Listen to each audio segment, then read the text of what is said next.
Go. Welcome to the Diablo Valley Macintosh User Group Zoom meeting for March 5th, 2024. We'll be following the usual format of news followed by videos, followed by a miscellaneous item, question and answer, and social hour.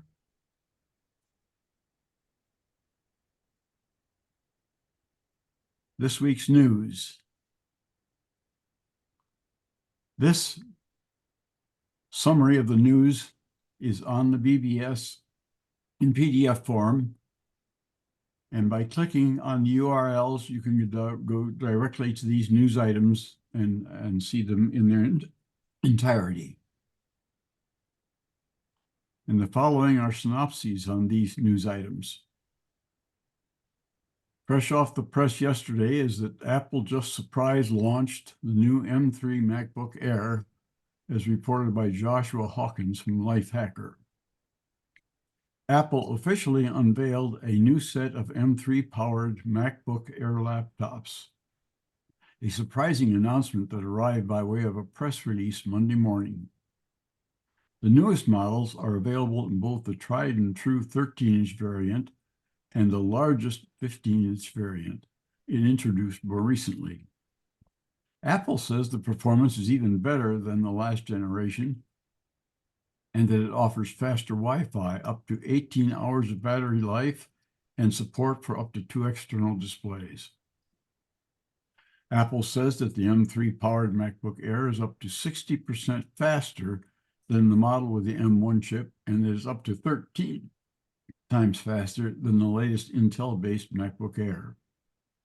The star of the show, of course, is the new neural engine in the M3 chip, which Apple says helps power the Liquid Retina display and brings 2 times faster Wi-Fi speeds.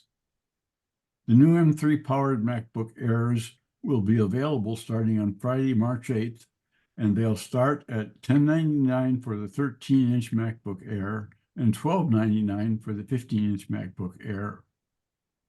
In the U.S., educators will be able to get to 2 new laptops starting at $999 and $1199 respectively. And as of yesterday, they can be pre-ordered online.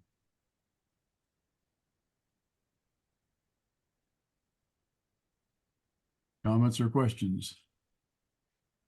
Yeah. Go ahead. Oh, I just wondered, what does that leave for the MacBook Pro to be an advantage? Say again, what was it? What about the MacBook Oh, Pro? comparing it to the MacBook Pro, why would one buy a MacBook Pro rather than the Air? Maybe a bigger screen or something? You need more powerful stuff to do video and audio editing, more ports, stuff like that. It only has 2 ports and a MagSafe and a headphone. That's it. There's no SD card reader. The Pro has 4 ports. Okay.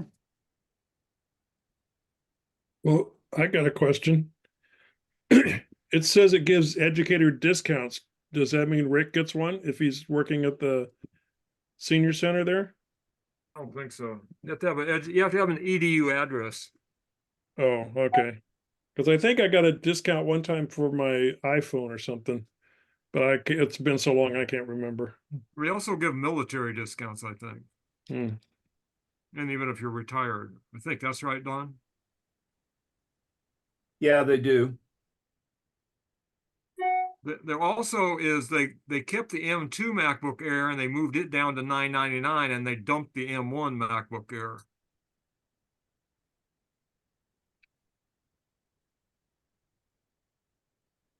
All right, on we go. The Apple Car project stalled due to Apple's hubris, as reported by Lloyd Coombs of iMore. But Lloyd Coombs is reporting on Mark Gurman's statements from Bloomberg. Mark Gurman says Apple wanted to change the world. All of the design work had focused on a car meant to have no steering wheel or pedals. The company also had sunk billions of dollars into developing a level 5 self-driving system, the highest level of autonomy, the die was cast.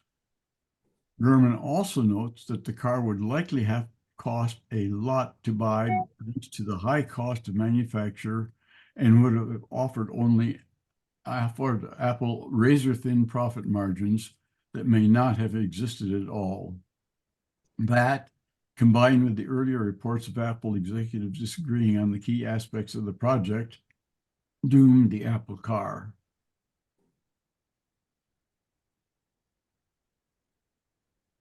That's too bad. Yeah. Yeah.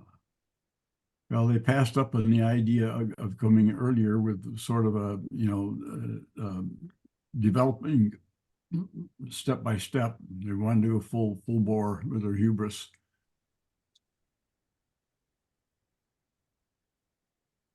All right, next one. The good news is that all that research is going now into Apple CarPlay and AI in general. Uh-huh. If they could make Siri smarter, that would be nice. I find Siri pretty smart if you don't ask, if you ask straight questions. But outside of that, yeah, I agree. Could use some AI fixes. It works for me. Okay, next item. March iPad and Mac releases may not get a flashy event after all, according to Malcolm Owen of Apple Insider. He's also attributing Bloomberg's Mark Gurman as the source. Apple's expected spring event may not actually happen, with new iPads and Macs instead thought to be introduced by promotional videos and website updates. Instead of an event, Mark Gurman's Power On newsletter for Bloomberg on Sunday expects that Apple will be announcing the products on its website, combining online videos with marketing campaigns, as we see already happened with the M3. Among the launches detailed by Gurman are revamped iPad Pro models with OLED displays, a new iPad Air with a 12.9-inch display option, new Apple Pencils, and upgraded Magic keyboards for the upmarket iPad models. For Mac, the list of potential launches included new 13-inch MacBook Air and 15-inch MacBook Air variants supporting the M3 chip. Again, that's updated by the Monday announcement.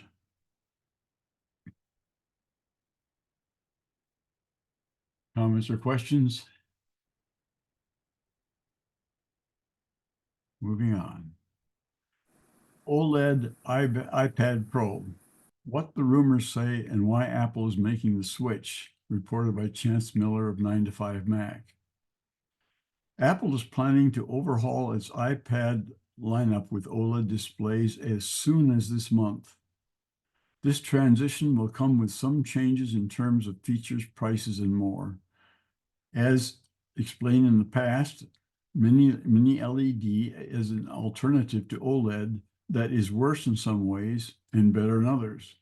When the first 12.9-inch iPad Pro with Mini LED was released in 2021, many of the reviews referenced something called blooming. With that in mind, however, there's one big drawback to the early technology versions of OLED: burn-in. Burn-in is caused by a static image remaining on the display for long periods of time. When this occurs, a visible mark of that image remains on the screen regardless of what you're watching. Following extensive evaluation, improvement in OLED screen technology has diminished the burn-in issues to where Apple now concludes it is time to take advantage of superior OLED display. iPad Pro models are expected to increase by about $160 due to the adopting of the OLED screens.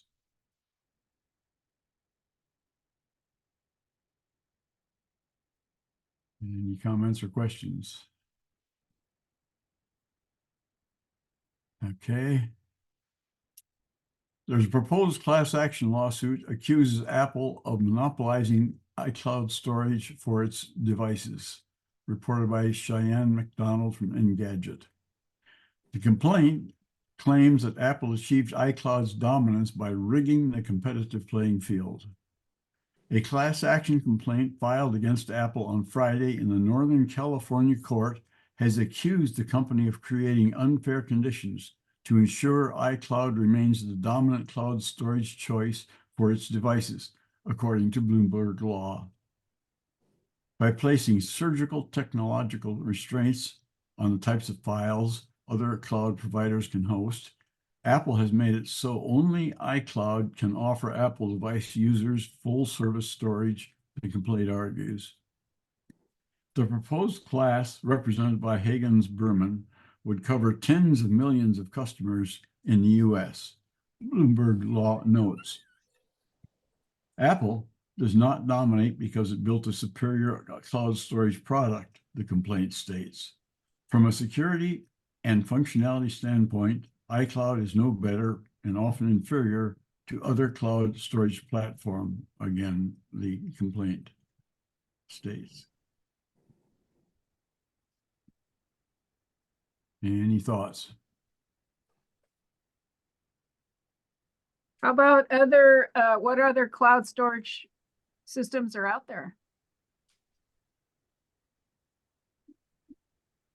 Well, There is Google has Apple. one, Microsoft has OneDrive, Dropbox, there's any number of them. That's considered cloud. Okay. Good thing. Amazon Pretty- has one. It's pretty darn lousy of Apple to dare to build a cloud service that works well with their own hardware. I mean, come on. yeah, To add a comment regarding today's newspaper article, I found that, I mean, I read that EU judged a 1.7 billion fine regarding Apple store and the 30% they take. They plan to appeal, but they lost the case. That was actually Spotify and Apple Music. Correct. I think that's this next item coming up. Oh, sorry. The European Union fines Apple nearly $2 billion for blocking alternative music apps, according to Sarah Fielding of Engadget. Following months of speculation, the European Commission has officially handed down its fine to Apple, and is much higher than initially expected. Apple is on the hook to pay 1 billion euros for restricting alternative music streaming apps on the App Store. The EU's first fine for Apple, and its third largest ever, announced. It follows an investigation initially opened in 2020 following the Spotify's filed complaint alleging Apple took steps to suppress the music service due to competition with iTunes and Apple Music. The Commission has announced that Apple bans music streaming app developers from fully informing iOS users about alternative and cheaper music subscription services available outside of the app, and from providing any instructions about how to subscribe to such offers. The practice, known as anti-steering, is illegal under EU antitrust laws. The news follows February's rumors that Apple would be hit with a fine of about 500 million euros, due to its antitrust App Store policies, less than a third of what the actual final number was. The European Commission claims it set the fine at 1.8 billion euros to be sufficiently deterrent to prevent Apple repeating its actions. However, Apple plans to appeal the decision. All right. So they want Apple to advertise their competitors? That's ridiculous. Yeah. I They guess you want to make in it the ballpark. easier. Apple does that with everything. Amazon you can't buy Amazon books in the Kindle app in iOS. You have to go to the website and buy them. That's the way they operate.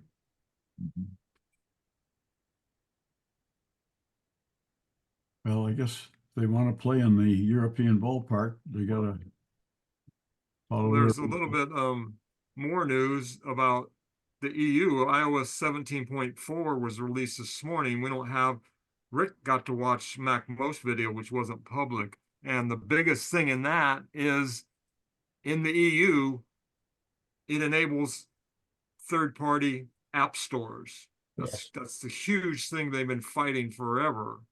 And they had to do it because of the EU, only in the EU. So that's a big deal over there. Uh-huh.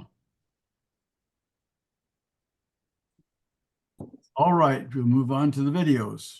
Now, Rick might have a little news. He watched the MacMost video. We don't have 17.4 news, but Rick watched the MacMost video. Yes, I did. It was just a short one. Do you want me to talk about it? Yeah, Just a little bit, or see if anybody has any questions, what we know about it. Okay, well, I don't know an awful lot about it, except I did update my iPhone, both of my iPads, and it seems to be okay so far. But Gary hit a couple of major points. Probably, he said the most useful for him was the new battery condition that works on the iOS 15 and 15 Pro that shows you how many cycles, not only how many cycles the batteries had, but what's left of it and when it first went into service. He said that's very useful for determining the operation of your equipment. The second thing he talked about was I believe he discussed it, was that while you're in Europe, you'll be able to sideload from alternative sources. And also the system will support other browsers that are not limited to WebKit. Now, he didn't mention that, but that's something else I learned, that you'll be able to use other browsers that don't depend on WebKit to be able to manage surfing the web. The other thing that he mentioned was that the security that was introduced last month with 17.3, where you could set it so that if you were away from a local spot, a familiar spot, that if somebody got your equipment and wanted to change the password on you, that it would have to make them wait for up to an hour before they could change anything, which would be good for protecting you from theft. With the latest release of 17.4, it allows you to enable the time delay even in local familiar surroundings. He postulated, and I agree from my own use, that he didn't think that that was of much use, so he would not use that option. I know I'm not going to use it. For when I'm at home and I need to make a change, I want to make it now. I don't want to have to wait an hour. But that's basically what he covered. There's a lot of security updates that haven't been described, or at least that I haven't seen the description of on 17.4. But of course, there is security updates. Interestingly, my old iPad that I use as a control hub for and a music source for my stereo through Bluetooth, that's operating in iOS 15, and there was an iOS 15 update this morning as well. All right. So security updates going back. Yeah. By the way, So that battery feature that he talked about, yeah. you can get a free app in the App Store called Coconut Battery. Yes. And it does all that stuff on even on older phones, and it's free, and it's been out for a long time. Long time, yes. Yeah, it's very good. Does all that stuff that they're talking about. Yeah. When it I was haven't installed, looked at how the many battery yet. Yeah. You can, and my- also you can get that Coconut Battery app for the Mac OS too to check your battery. Yes, you can. I'm looking at the battery on my iPhone 15 Pro, And actually, it doesn't look all that different. One of the differences is when you go to the battery settings, it right there on the first screen tells you that it's normal, or it will right on that screen tell you the condition. That's true. Okay, when I tap that normal, there's the Then you get the rest. code. It shows battery Oh. health, maximum capacity, cycle count, manufacture date, and first use. But you have to tap battery health to do that. Yeah. I may have been mistaken. I'm looking for coconut battery on my iPad and I don't find it. Maybe it's only a Mac OS. I think coconut battery. I think you run it on the Mac, but you have to have your phone. Oh, connected that's to it. right. You hook it a cable to your Mac and run it on your Mac, and then it looks at your phone and tells you how it's doing. Right. That's right. That's right. No, here's coconut. Well, I look for Don't- coconut battery, that it takes me to another. Yeah, that's on not the an iOS App app. Store. You run the Mac OS Right. app, you plug the cable in, and then it looks at the phone. That's the way it works. Yeah. But there's So- a zillion of them on the App Store. Yeah, but there is no iOS coconut battery. It's a Mac OS app. No. That's And the way the it- coconut battery is free. Right. Been around, works on older computers. There's versions going way back. Even, any MacBook can do it. Oh, I think it went even before Mac OS 10, Oh, could be. if I'm not mistaken. So what you're saying is you put it on your computer and then you plug your phone into it and it tells you. Right, and if there's a phone plugged in with a cable, it will see it and tell you that those things about your phone battery. Oh, okay. Yeah. Okay, I'll Does turn it- off my camera now. Okay, so you next have- week I'll find some videos about iOS 14 features. I'm sure they're out there already. I saw one on Apple Insider I haven't watched this morning. So you put the coconut battery on your phone, No, on the computer. even on a regular laptop. desktop? Doesn't have to be a laptop. You can put it on Mac OS. It Oh. won't find it on a desktop Mac. It won't find any batteries on your Mac, but you plug in the cable, it will find the battery in your phone. Okay, so I can put it on my desktop. Okay. Yes, that's the way it works. By the way, I've been running 17.4 through all the betas for over a month, and I've never had any problems. It's been very stable. All right. All right. Well, if you're finished monkeying around with coconuts, we'll go to the video. We're good. We can move on. Right. This summary of the videos, again, is on the BBS and in PDF form, so you can click on the URLs to get to the videos. First video is from Ellen's Tips for iOS: how to automatically delete verification codes in messages and mail. In this video, we'll walk through how to keep your messages and email inbox clean by having your iPhone or iPad or even your Mac automatically delete those text messages and emails with verification codes. When logging into website or apps, you might receive a one-time code sent to your iPhone via text message or email. These messages and emails pile up and clutter your inbox. After using these codes one time, they have no useful purpose. In iOS 17, iPadOS 17, and macOS Sonoma, Apple added a feature that automatically deletes such texts and emails after they've been auto-filled on the login or verification screen. Welcome to Ellen's Tips for iOS, where I help seniors master their iPhones and iPads. If you find the video helpful, give it a thumbs up and subscribe to the channel. Let's get started. The verification code feature is turned off by default. Here's how you want to turn it on. Now, the first thing you want to remember is that you're going to need to be updated to iOS or iPadOS 17 or on a Mac, macOS Sonoma. And now we will go ahead and we'll open up the Settings app, locate, so scroll down and tap on Passwords. It's either going to use Face ID or Touch ID.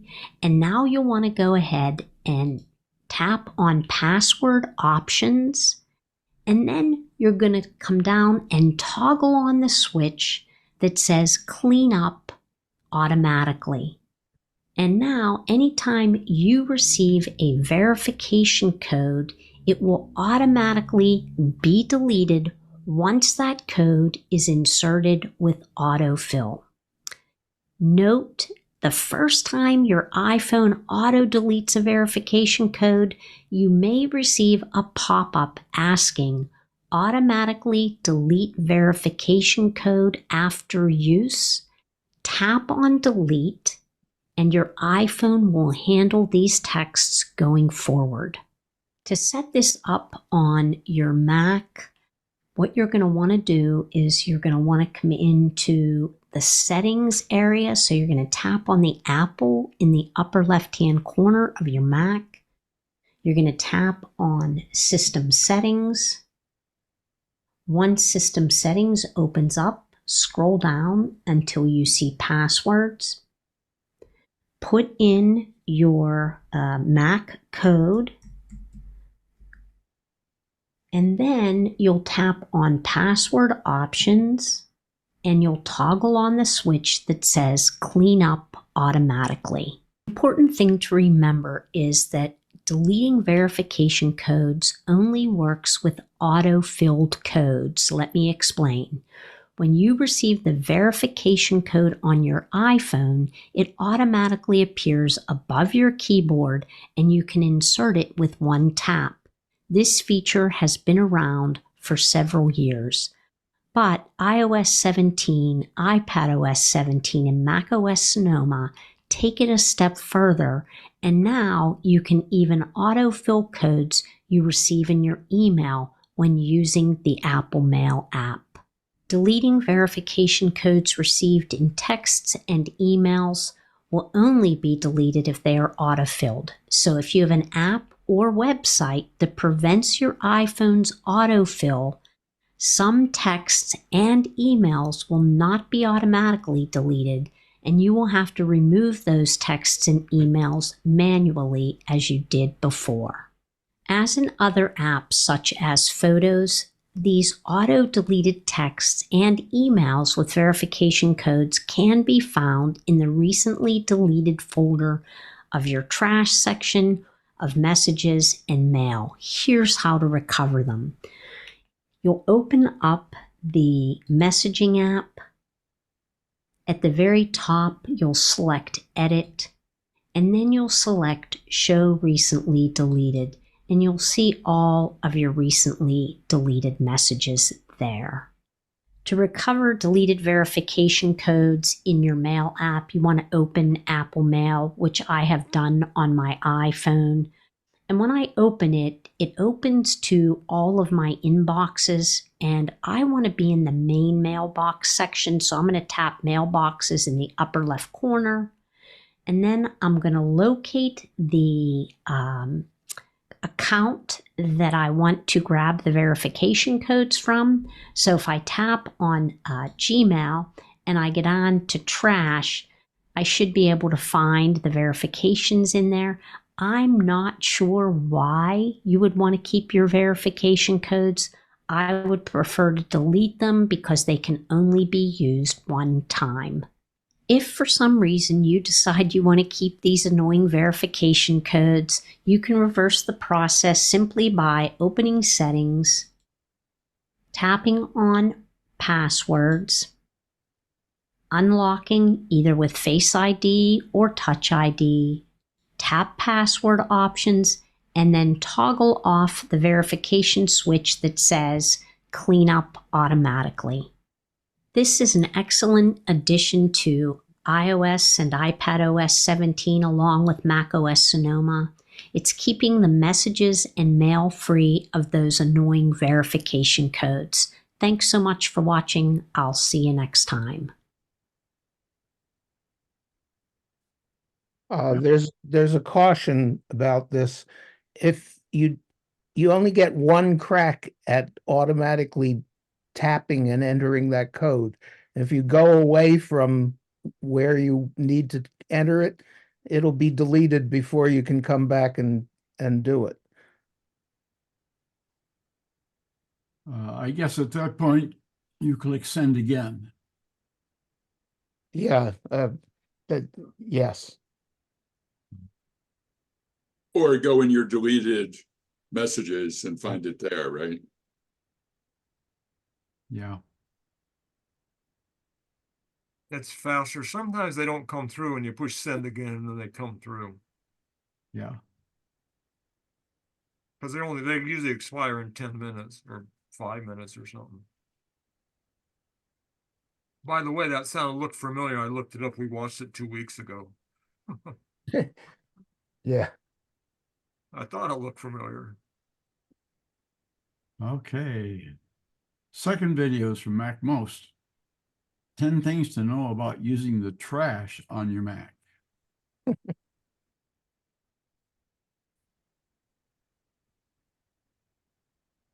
Hi, this is Gary with MacMost.com. Here are some tips for using the trash on your Mac.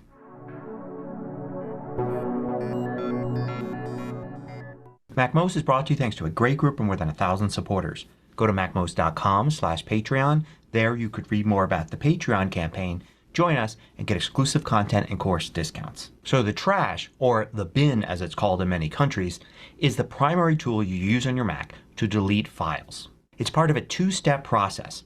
If you want to delete a file, you first move it into the trash and then you empty the trash. This is meant to be a safety net so you don't accidentally delete something because it's too easy to delete a file. So before I even talk about tips, I'm going to caution you about using the trash incorrectly. A lot of people will put files in the trash even if they're not sure they want to delete them. The idea being that they can look in the trash, review those files first, and then empty the trash. But you should never do this. Think of it just like a trash can at your house. Not one inside your house, but the one outside that's collected. Sure, if you put something in there, there is a little bit of time for you to maybe recover it if you made a mistake. But you would never put anything in that trash can unless you were absolutely sure you wanted to get rid of it forever.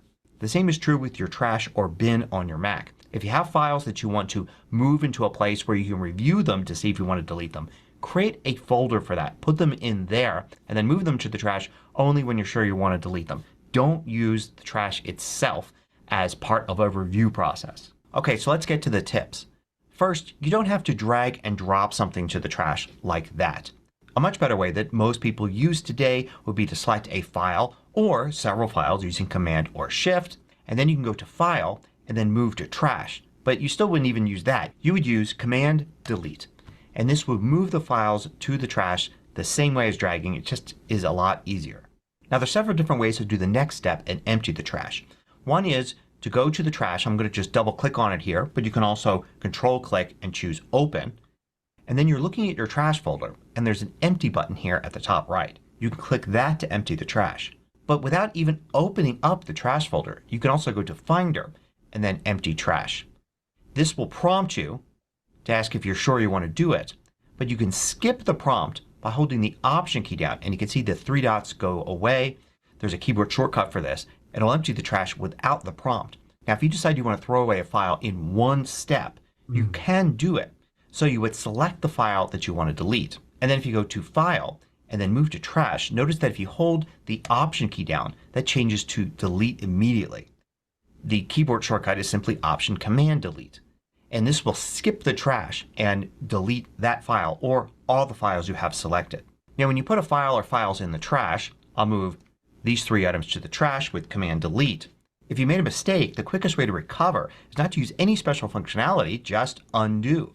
The undo function works on moving files from one location to the other, and it works on moving files to the trash. If you go to Edit and then Undo, it says Undo Move of three items. Because that's all you've really done here is moved those items to the trash.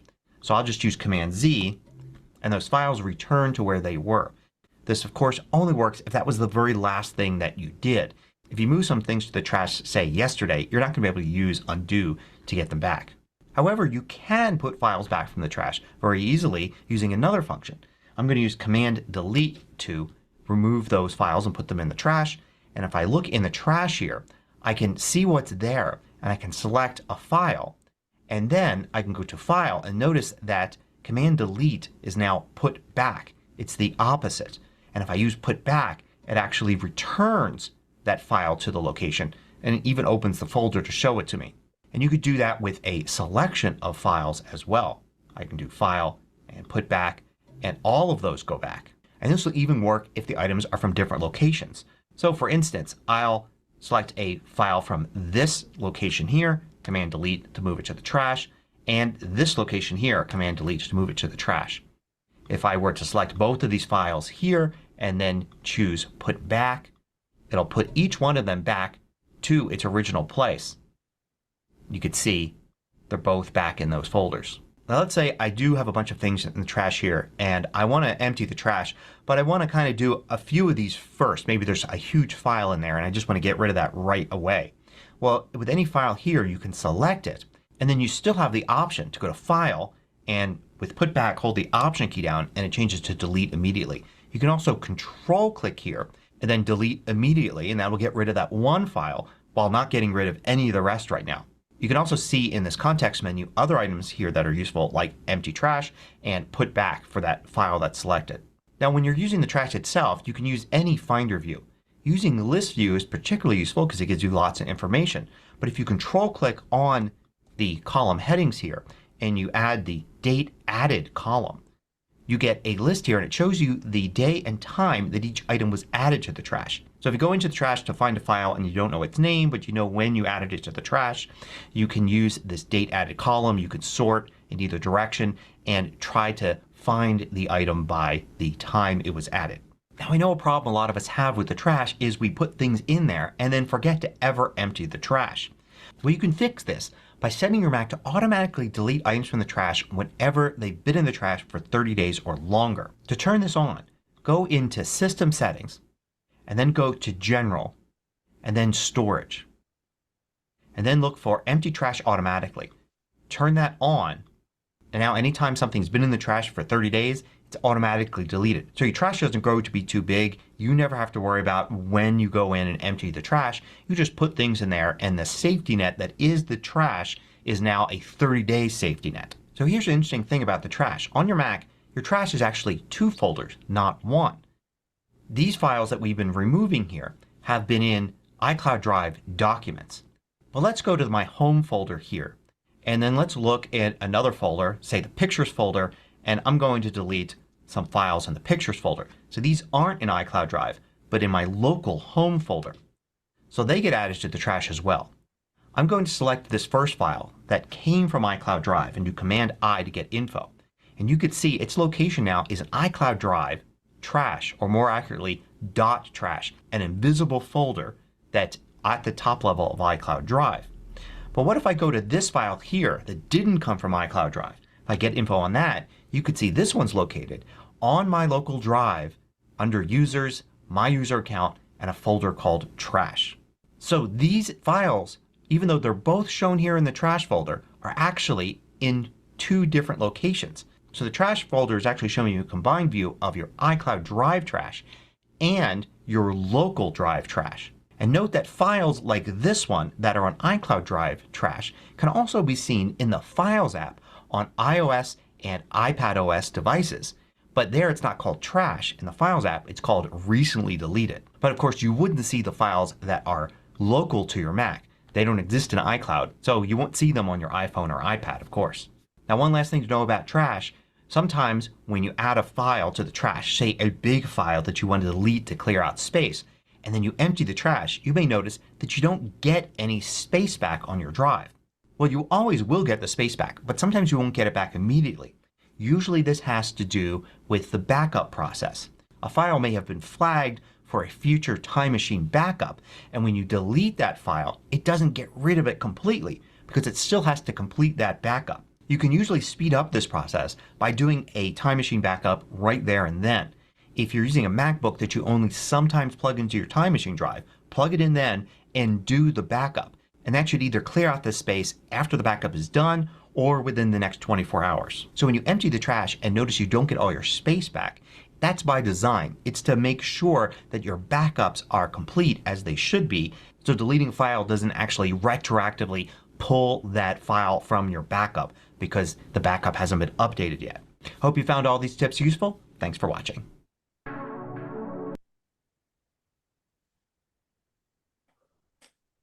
Any questions?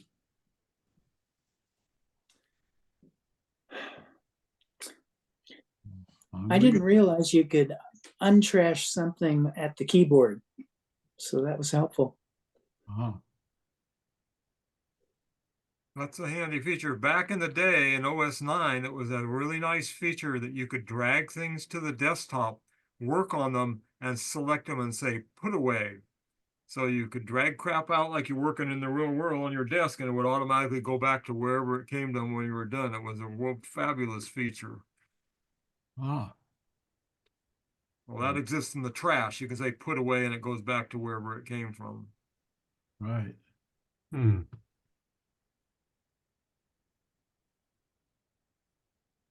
Third video is Ellen Sweeney. Discover the top new features in Watch iOS 10. Apple released watchOS 10, a significant software update for all Apple Watch models. In this video, I'll cover my favorite enhancements and features. Remember that watchOS 10 requires an Apple Watch Series 4 or newer and an iPhone XS or newer. If we haven't met, I'm Ellen from Ellen's Tips for iOS, and I help seniors master their iPhones and iPads. If you find the video helpful, give it a thumbs up and subscribe to the channel. Let's get started. Let's talk about the control center status on your Apple Watch. So these are small icons that will appear at the top of the control center to indicate the status for specific settings. So let me show you. To enter the control center, you're going to want to tap on the side button. So I'm going to do that. I'm going to push it. And at the very top here, you'll see the status bar. Right now, you can see that it's connected to my iPhone. Silent mode is on and do not disturb is on. If I tap on theater mode, you'll see theater mode come on and it'll appear in the status bar. If you aren't sure what those are up in the status bar, you can go ahead and tap on the status bar and it's going to give you a listing of what's on. This is a great new feature for the control center on the Apple Watch. In previous watchOS version, you press the side button to access the app switcher. But in watchOS 10, the side button brings up the control center. Well, the dock is still available, now called the app switcher, with a double press of the digital crown. So when I double press on the digital crown, whoops, got to do it quickly, there it is. You come into what's known as the app switcher, and it allows you to scroll through your most recently used apps. They will appear in the very front, and they kind of go in the order of when you last used them. You can also scroll using the digital crown.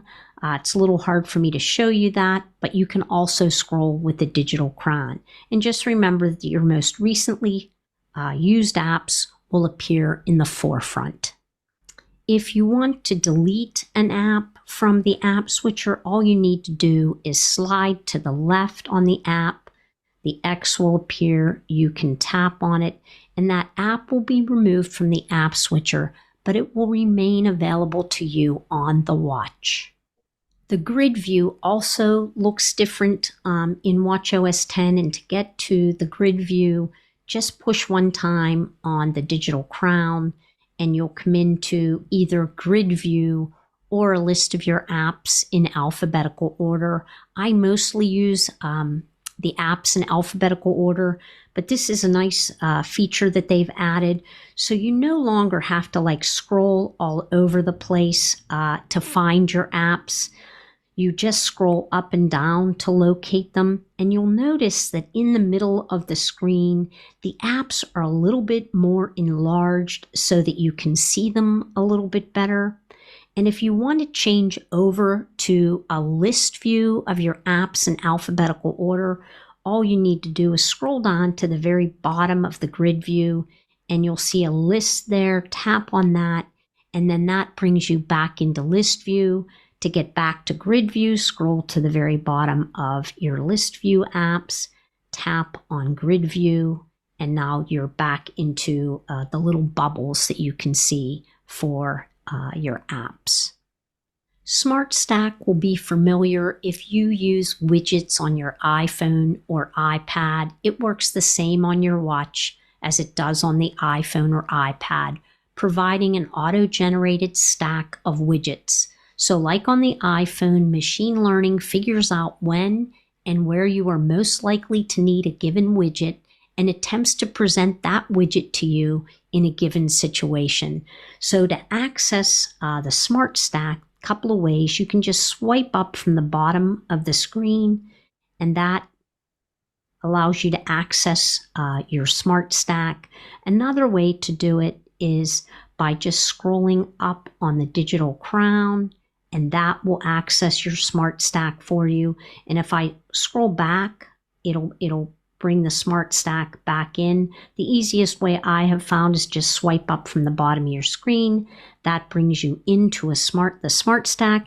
And if you want to add a widget to your Smart Stack, all you need to do is push and hold on any given app in the Smart Stack, tap on the plus sign, and you will be given the apps that have widgets available for them.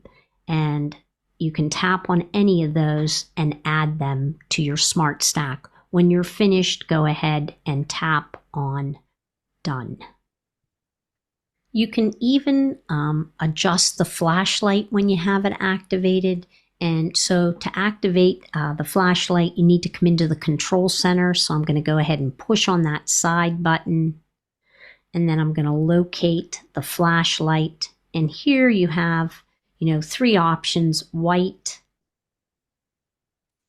flashing, and red.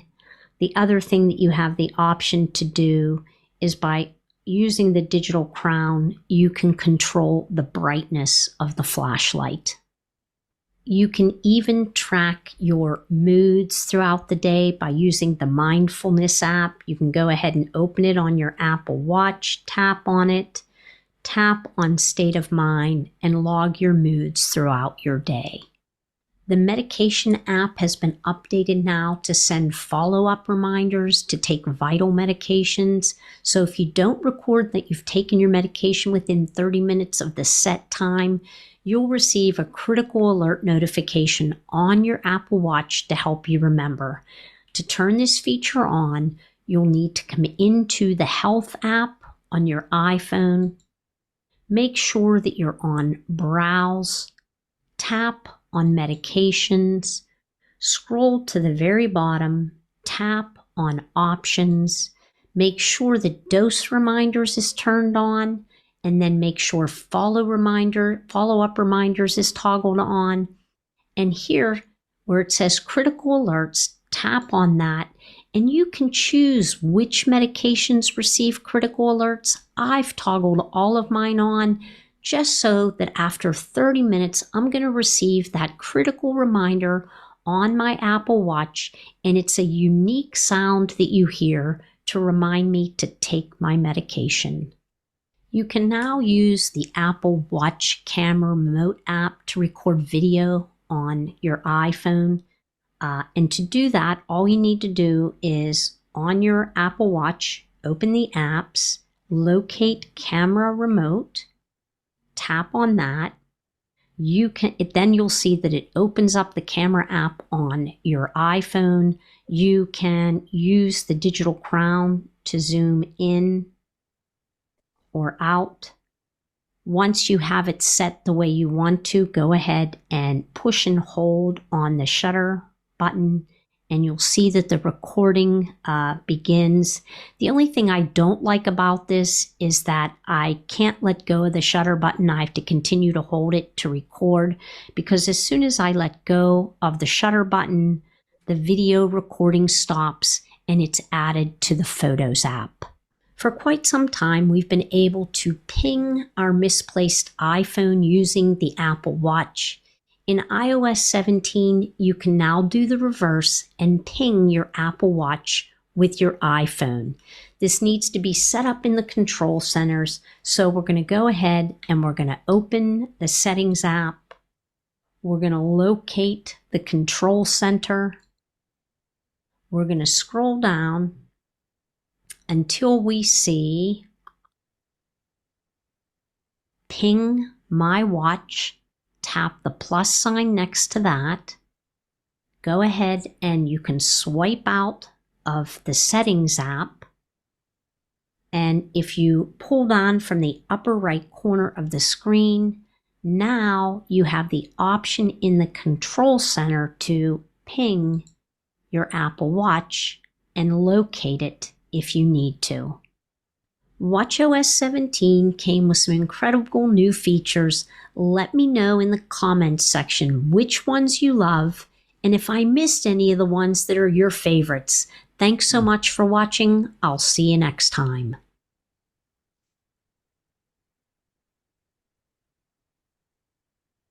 Any questions? Useful information. Yeah, very useful. Away we go. Fourth video is Rich Boland, iPadOS 17, best yet.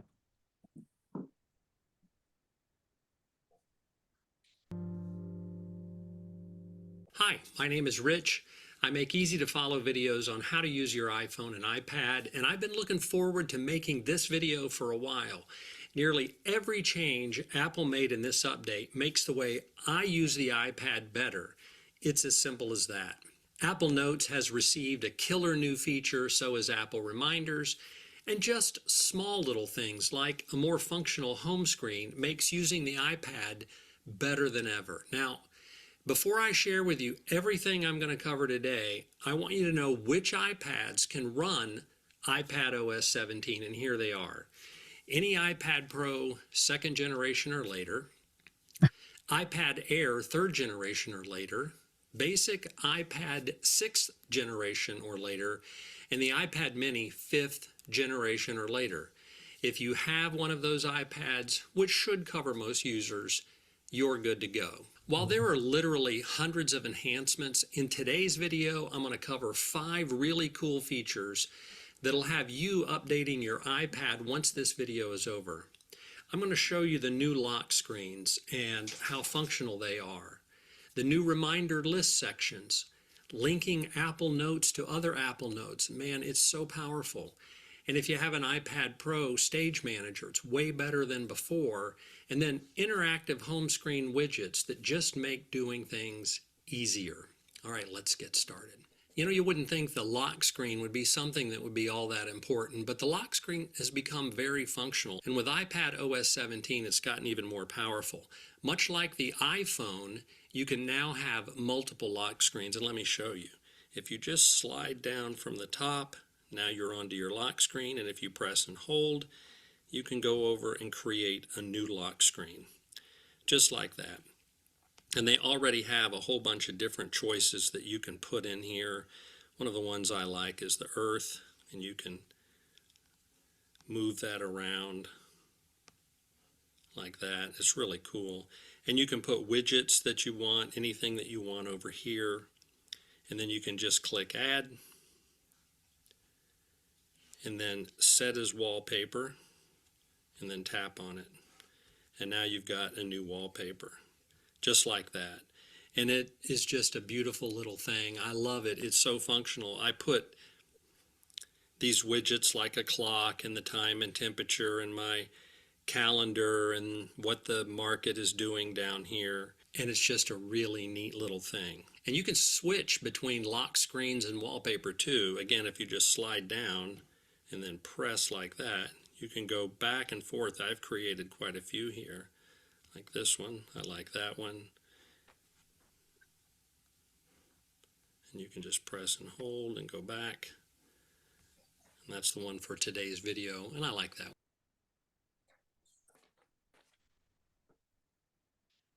One of the really cool new features added to reminders is a new way to look at lists. So if you go into reminders, you'll see that I have a home maintenance list, a family list, auto maintenance, and travel. And I've got a task there, finish the coffee table, and my grandson's second birthday, and rotate tires, and so forth, in these various lists. But now if you'll notice, I've created something called New List. You can call it whatever you want. And now you can put sections in here. So there's home maintenance, family, auto maintenance, travel. And it's all in one list. And you can tap and you can pin that list so that it's up at the very top. And that is just so handy. But what's even better, these are sections, by the way. You can add any number of sections that you want. But you can also go up and view those as columns. And now you've got home maintenance, family, auto maintenance, and travel. And it's in columns, and you can just fill out your columns that way if you'd prefer to look at it like that. And you can see the whole thing like that. And you can go back and view it as a list too. And that's just one of the new powerful little features. I'm going to make a whole video on this, so this is something you're going to find very useful. Next up is linking in Apple Notes, and this is just something that I've wanted forever. It's the ability to link one note to another note. I have a lot of notes, and I keep track of them sort of on a year-by-year basis, and this gives me the ability to create kind of an index note for a given year that links to all of the other notes. And let me show you what I mean. So here is an index note that I've created. And if you'll notice, I've put some categories up here. This is called mono style. And you can put some headings up in your note now. And if I click on, that's a note. And if I click on it, it'll take me to a webinar that I did. If I go back to my index and I type on learn how to swipe, it takes me to one of the videos that I did on how to swipe on the iPad. If I go back to the index, it's very easy how you do it. You just tap on the word, you highlight it, and then you tap on add link, and you just search by the name of your link or your note. I'll put 2023 family activities, click done. And now I've made a link to a note for family activities, and if I tap on that, I see we had a spring beach trip, I visited mom and dad, and so forth. But this is a neat way to create an index of all of your notes, or to create relationships between notes that make sense to you. Just an awesome feature. If you have an iPad Pro, you have access to Stage Manager. Stage Manager was a way that Apple chose to handle Windows on an iPad a couple of years ago. It just never really took with me. I didn't make any videos on it because it just didn't work, and I just didn't want to make a video on something that was kind of glitchy. But they've fixed it in iPadOS 17. At least to me, they have. To turn on Stage Manager, just go into Control Panel and tap on this little icon right here, and now you've got Stage Manager on. And if you open up an application like this, you can see that I've got two open. I've got my reminders list, and I have another reminders list open there. And over here you can see all the things that I have up that can come onto the stage. So I've got photos, and again, you can just grab this little white corner bar right there and resize it. And you can just switch between your apps. I've got various things here that you can just switch between, and you can make them different sizes like this, and you can bring in another app like this, like notes. Just bring it down and resize these. And you can get up to 3 on the page at one time. Kind of like that. And you can move them around any way that you want to move them. And it just makes using Stage Manager so much easier.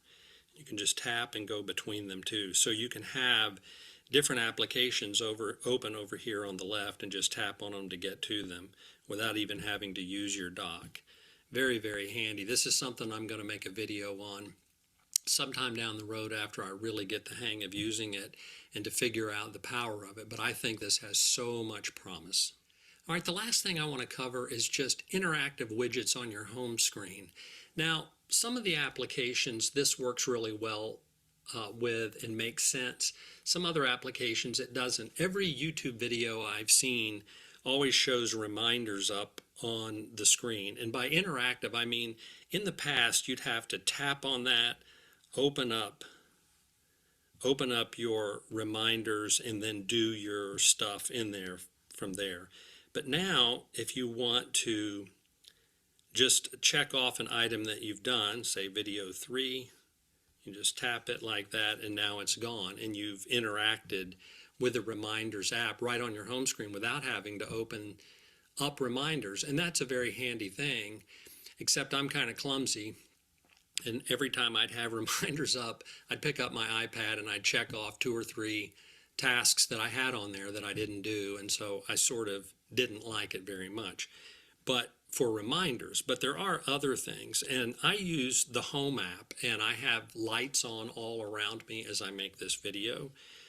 And using the Home app, you can turn on and off lights. And so, for example, that light's now off. I tap that, and it's back on.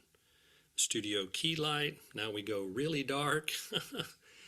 And now it's back on, and you can see me a little bit better. But it's just these little interactive widgets that you can put on the home screen to just help you do things a little bit faster. It's not a huge update, but it's just one of those little things that Apple thought about that makes using your iPad so much better. Much like iPhone OS 17, I have a bunch of new videos coming out detailing all the new features in iPadOS 17. So keep an eye out for those. Look, the iPad is getting better and better each year, and this year is the best ever. If you haven't updated to iPadOS 17, then take a few minutes and do so. This is one update you won't regret installing. Okay, that's it for today. Be sure to check out the link to Taylor Brands in the description. Any comments or questions?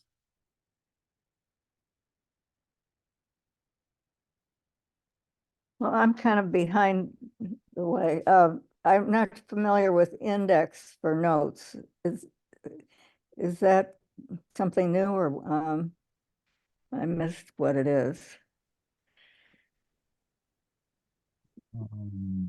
No, that was just a note that he created for himself. Oh. And he made his own, put his own terms for each note in there to make an index, or Yeah. use the title of the notes? Yeah, you can So- do that using the fact that you can link to notes within a note. Oh. Okay.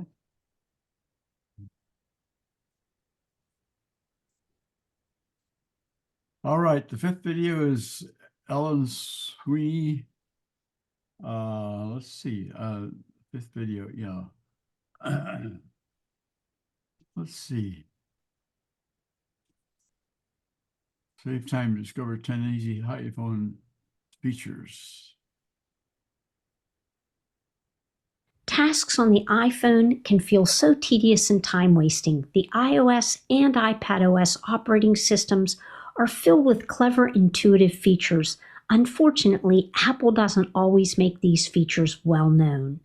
Fortunately, it's possible to speed up these many basic tasks with these hidden time-saving tips. I've put together a list highlighting 10 time-saving tips to check out. assuming you're updated to iOS 16, some of these tips will also work on the iPad and earlier versions of Apple's iOS. Let's get started. Tip number 1, drag the volume slider. Why repeatedly hit your volume buttons when you can press once and then control the on-screen volume bar with your finger directly from your lock screen? So let me show you how to do this. I'm going to go ahead and tap on play. I'm going to tap on the volume button on the side, either up or down, and you'll see the volume bar appear, and you can quickly adjust the volume sign to whatever you need. This is a quicker way to increase or lower the volume and gives you better control over finding the exact volume you need. It's similar to the long press of the volume bar in the control center. Tip number 2, use the hidden trackpad. The hidden trackpad allows you to quickly move the cursor on the screen to an area of text that needs editing. You simply long press on the spacebar to reveal the hidden trackpad, and then move your finger to the area of text that you need to edit. And maybe you already knew this tip, but did you know that by tapping with another finger, you're now able to select text on the screen? Tip number 3, quickly switch from letters to numbers and back. Switching between the letters and numbers keyboard happens frequently. So here's a tip for making the transition super quick.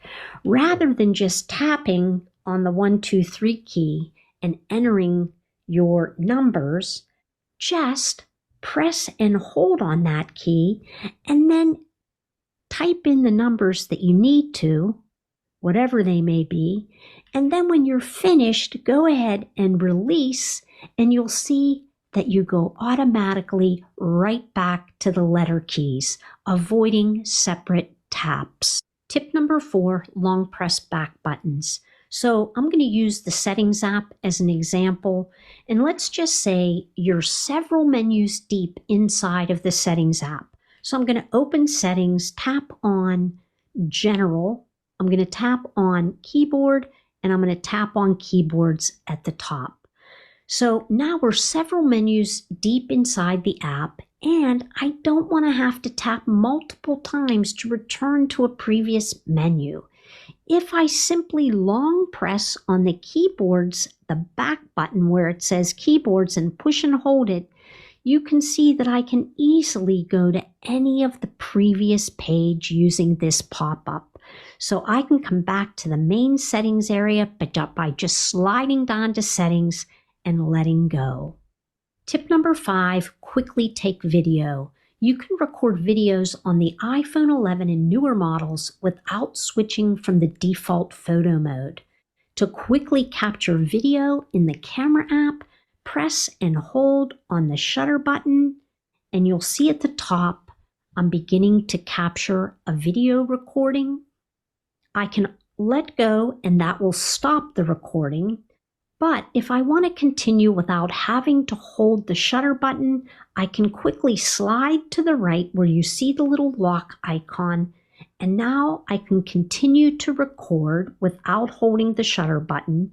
And if I want to take any still photos, I can go ahead and tap on the white shutter button, and that will take a still photo. And when I'm ready to stop recording, I can just tap on the little red icon in the middle, and now I've captured my video along with any still photos I've taken. Oops, what happened? Tip number 6, scroll to the top with one tap. If you're in Safari or scrolling through a long app menu, tap on the status bar at the top of your phone's display to shoot straight back to the top of the menu. So if you're on a page and you're scrolling through a ton of things and you want to get back to the top quickly, the status bar is in between the clock and the battery. If I tap there, it shoots me straight back to the top. If you're using an iPhone 14 pro like I am that has the dynamic island, just tapping on that dynamic island will bring you directly to the top. This also works extremely well inside the Photos app. So if I want to get to the very beginning of my library, if I tap in the middle in the status bar at the top of the page, it'll take me directly to the very beginning of my photos. And it's just as easy to get back to your most recent. So when you're finished scrolling, if you tap on all photos, now it'll take you right back to your most recent photos. Tip number 7, copy and paste photo edits. If you have multiple photos that you want to edit the same way, or you've made changes to an image and want to carry those changes to other pictures, use the new copy and paste edit tools in iOS 16. So I'm inside of the Photos app, and I've picked out a photo. And so I'm going to go ahead and tap edit in the upper right corner. I'm going to just make some quick changes. It doesn't really matter what I do. I just really want to show you this. And so once I make the changes that I want or edit the photo the way I want, and I tap on done. Now, if I want to carry that editing to another image, I can just tap on the more icon, the circle with the 3 dots. I can tap on copy edits. I'm going to tap on the back button. I'm going to select a couple of other photos that I can add those to. Now, if I tap on the more icon in the bottom right corner, I can tap on paste edits.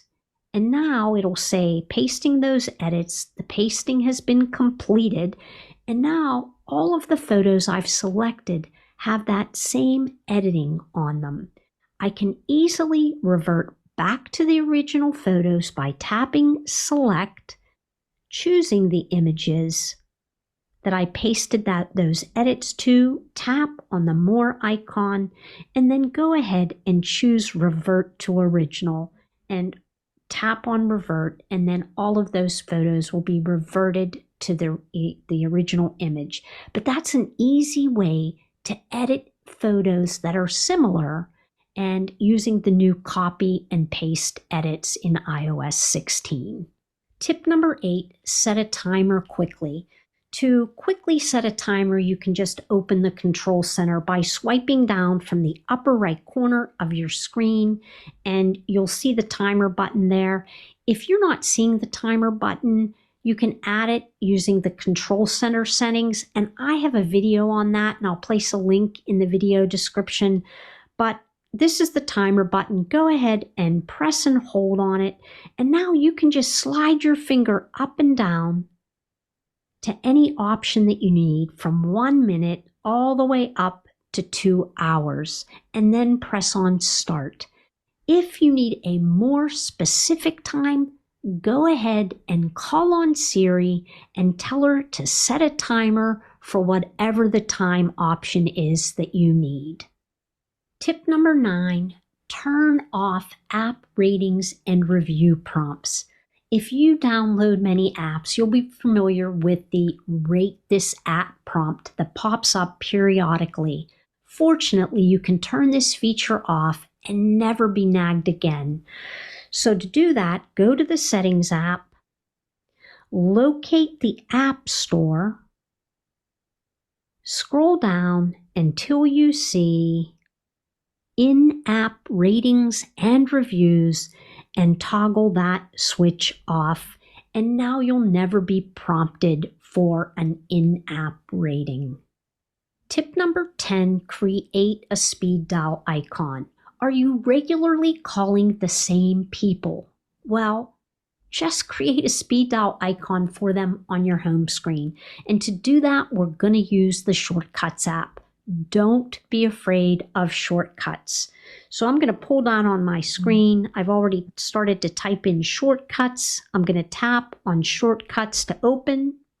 I'm going to tap on the plus sign in the upper right corner. And now we need to add an action. This is super simple. tap on Add Action, and immediately you'll get a little call prompt at the top that you can use if you want to use one of these people as your shortcut. Or if I tap on the plus button and choose Contact next to Call, now I can search for the person I want. I'm going to tap in a name. I'm going to choose that name. And now once I've done that, it's simple to add it to your home screen. Tap on the share icon, the bottom of the screen, and now you're going to scroll down until you see Add to Home Screen. Tap on Add to Home Screen. We're going to give this shortcut a name, so I'm going to tap on the X to erase it. I'm going to put in the name of the individual, and I'm going to give this shortcut an icon. You can leave it as that one, but if you have a picture of the person, you could use that. But I'm going to tap on the icon, and I'm going to just say, choose a photo. And now I'm just going to tap on one of the kitten photos that I have and say, choose. And then when I'm finished, I'm going to tap on Add. I'm going to tap on Done. And I'm going to swipe out of Shortcuts. And now you'll see that that shortcut icon has been added to my home screen, which easily allows me to call any individuals I want with one tap.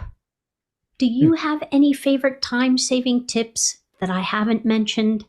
Let me know in the comment section. Thanks so much for watching. Any comments or questions? I was a little distracted earlier, Lee. Was this the second or third Ellen video? It turned out it was the third one. I think that I changed the last one from Gary to Ellen and didn't update it on my videos list. Oh, okay. What is the title of this recent one then? It is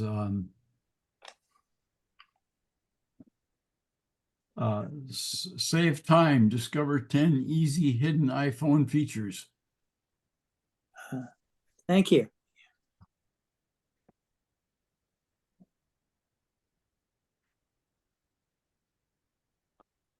Okay, on to miscellany. One item. Did you know that if you have an iPad with a magic keyboard, you can use keyboard shortcuts to take screenshots just like you can on a Mac? A number of us are using keyboards with our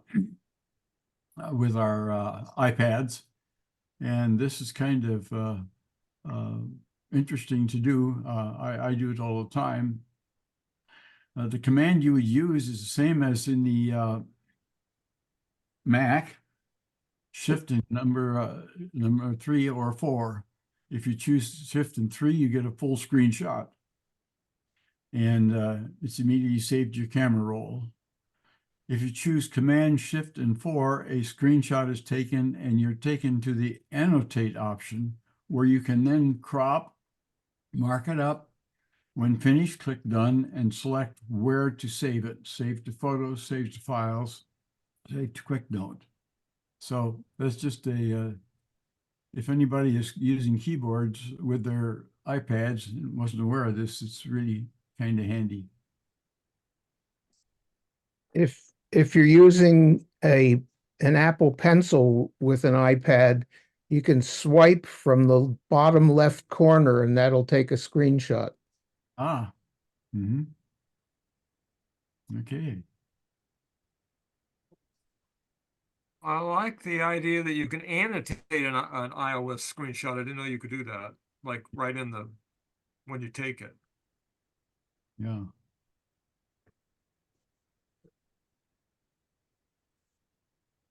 All right, on to Q&A and social hour. Well, can I ask a question? Is it only with the Apple Pencil that you can do that?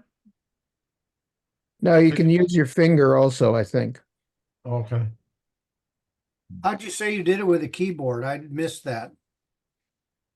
Well, there are two ways. If you have a keyboard, you can use it with a keyboard with the Shift Command 3 or 4. If you're just using the screen itself, you can swipe up from the lower left corner. So there's two ways. Okay.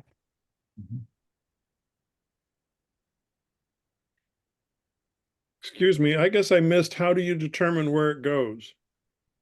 I mean, I usually do the, A little screen comes up.